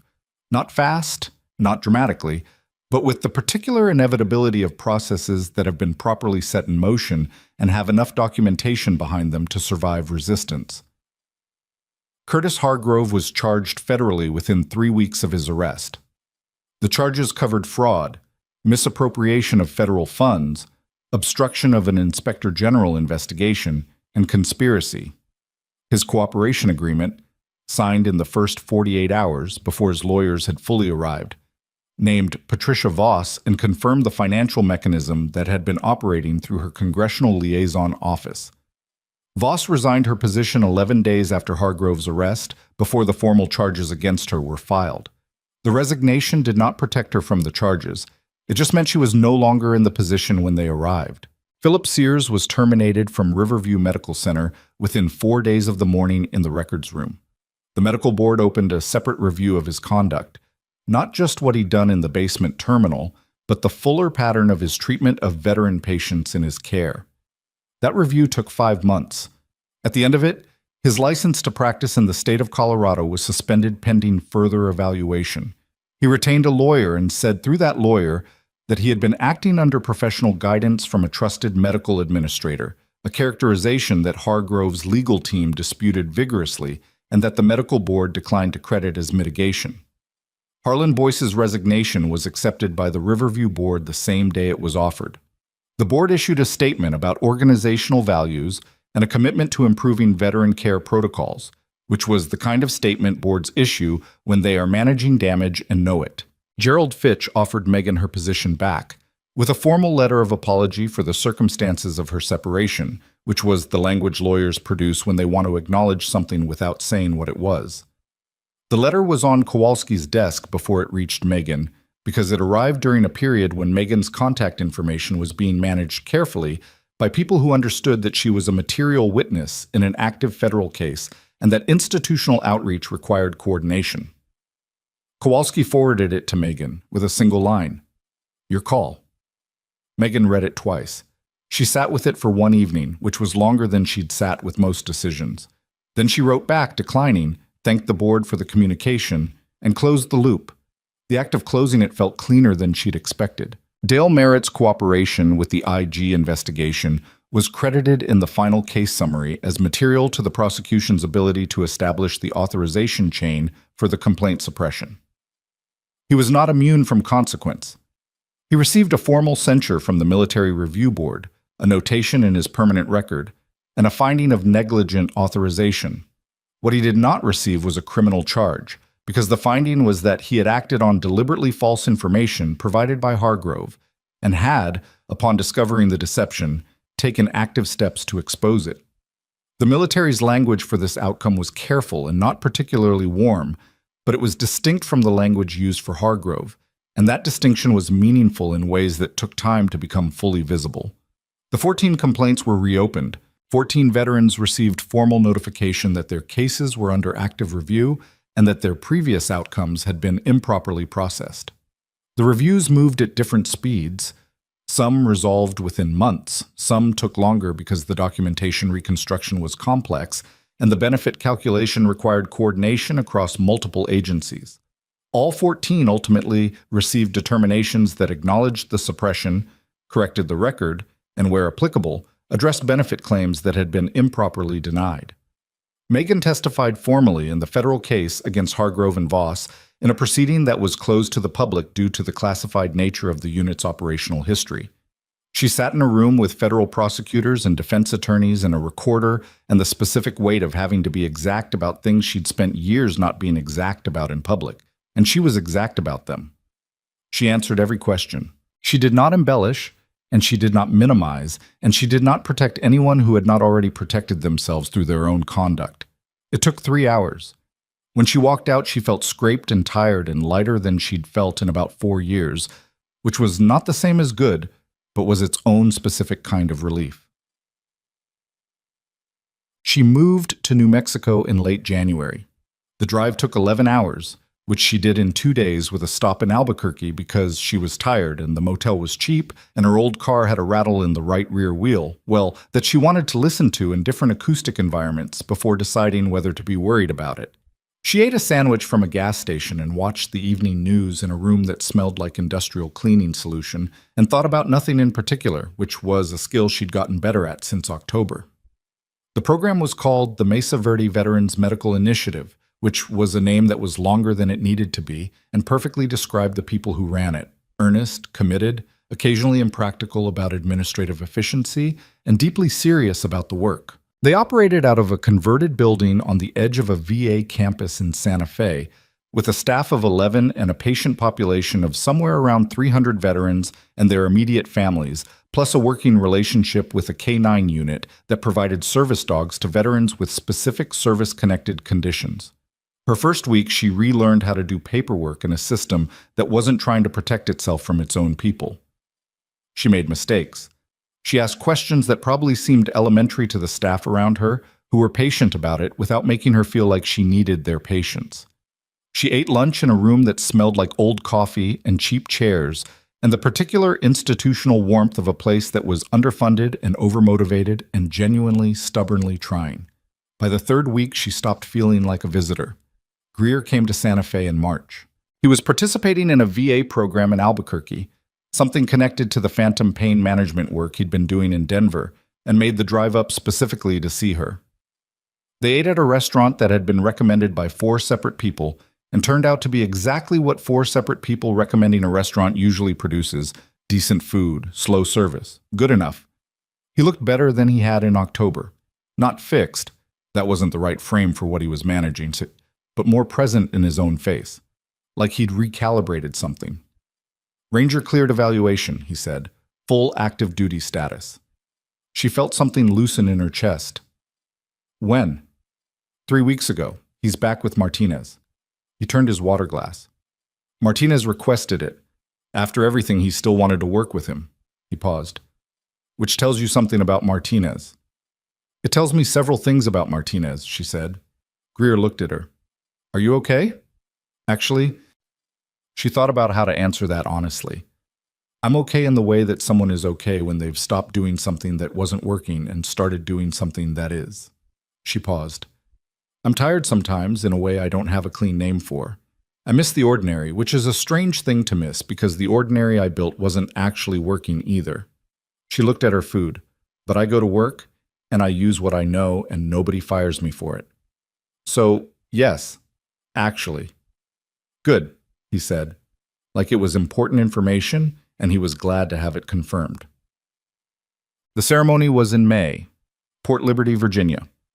Not a large ceremony. The military did not produce large ceremonies for things that had been classified, even after the classification had been adjusted, but real. An auditorium on a base that overlooked a stretch of water that caught the afternoon light and held it in a way that made the whole thing feel slightly more significant than any individual moment had the right to. Megan wore civilian clothes because she was a civilian. She sat in the front row between Greer, who was in his chair with the careful posture of someone who'd decided formality was worth the effort, and a woman named Dr. Sadie Okafor, who ran the Mesa Verde program and had insisted on attending without being asked, which was very much her style. Ashford gave the citation. He was better at ceremonies than he was at hospital lobbies, more comfortable with the formal register, more at ease with the weight of the moment being held in place by structure rather than action. He read her service history. The real one, the reconstructed record, which now existed in the official files in the form it should always have existed in. Field medical deployments across 14 months. Specific engagements, 14 names, each one spoken clearly, each one representing a complaint that had been filed and suppressed and reopened and resolved.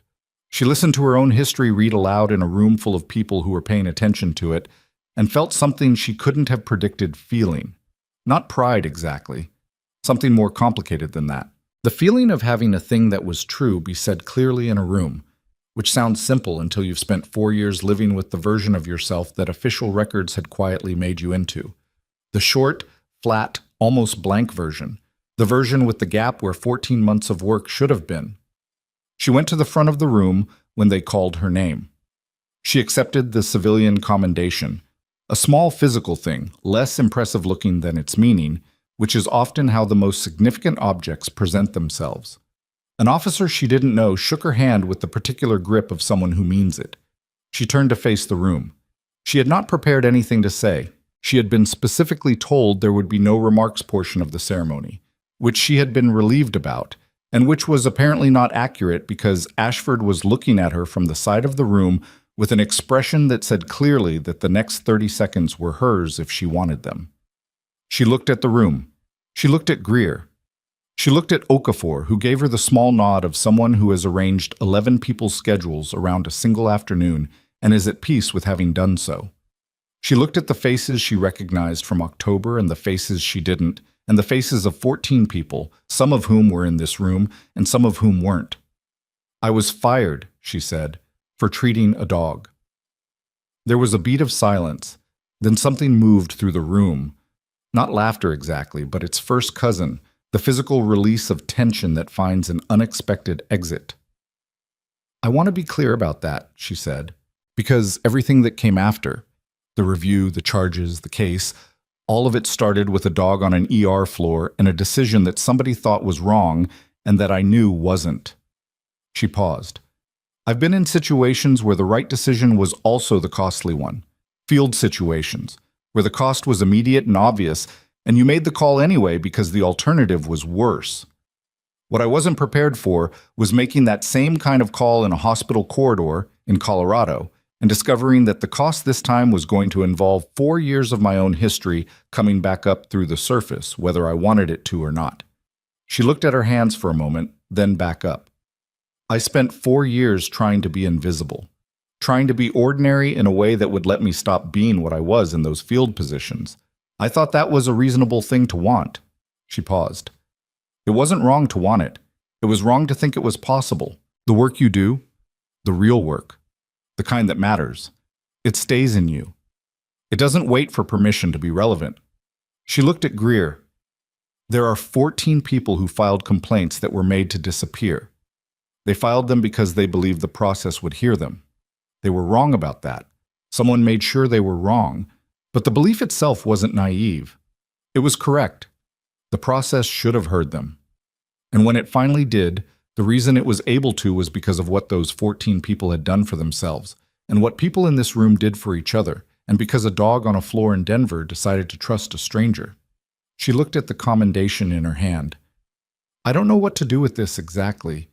I'm going to put it somewhere and look at it sometimes and think about what it cost to get here and whether the cost was worth it. She paused. I think it was. I'm still working out the specifics. She walked back to her seat. Okafor put her hand on Megan's arm briefly.